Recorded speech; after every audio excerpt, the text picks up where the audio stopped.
We are the Rubik's Cube team. I'm Paul Parker. I'm Josh Soderborn. I'm Jacob Brown. And I'm Benjamin McClaus, and we are making a machine that will solve a Rubik's Cube with an Arduino/Raspberry Pi. So for our Rubik's Cube solver, we used a Raspberry Pi, which is located on the top part, to to do a video image processing and also do the algorithms to solve the Rubik's Cube. And then to actuate the motors, we had it connected to a Arduino Mega, as you can see right here with the two ports connected to each other. The bottom one's the Arduino Mega, and those would actuate all the motors.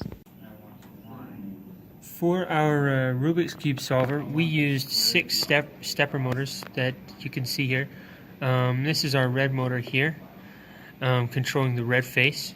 So we chose to use stepper motors because they can be used to turn an exact amount. For example, they can be used to turn 90 degrees or 180 degrees, and then go in both directions as well.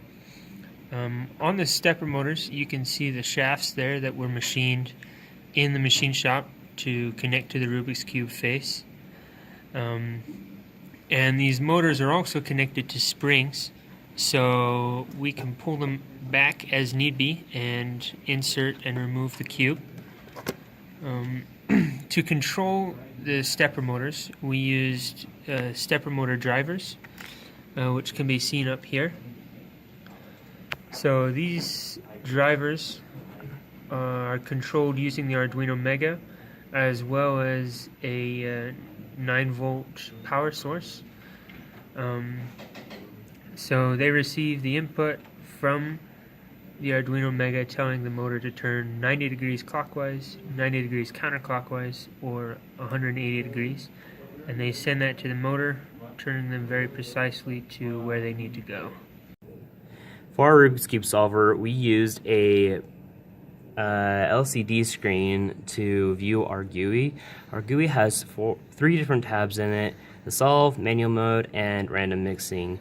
The solve, how we explained earlier, will have this text box in order to type in the different color states.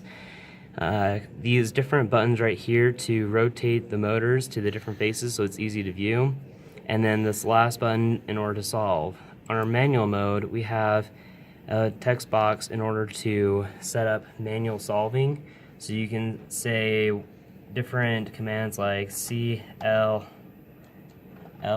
CLLIFOR, and that will just do a checkered pattern. And then you can say turn to turn all the different components, or if you didn't like what you did, you can just push the undo button. In the random mixing, we have an area where you can generate a certain amount of numbers to do random moves on the Rubik's Cube and say mix. And that is everything on our GUI. The Pi camera right here was used for visual processing to figure out where our colors are on the cube.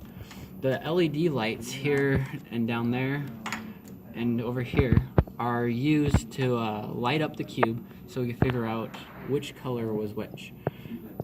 We could not figure out the image processing, so we repurposed the camera as a recording device. In order for the Rubik's Cube solver to actually solve the Rubik's Cube, it is first necessary for it to know in what position the colors of the cube are in. To do this, a camera is mounted in the corner in the most optimal position to be able to see 3 sides of the cube at once. Starting on the top face, it reads the colors from this top corner from left to right.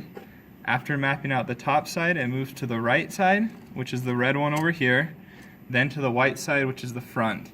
After mapping out those 3 faces, the cube is then switched using an algorithm to be able to map out the next 2 faces. Now, the cube looks as if the top face were the green, which was on bottom, and the right face over here, which was red, is now the orange, which was on the other side. After mapping out those 2 faces, we still need the yellow. So the cube is then switched again, and the front face is now in the position of the yellow, which was in the back at the beginning.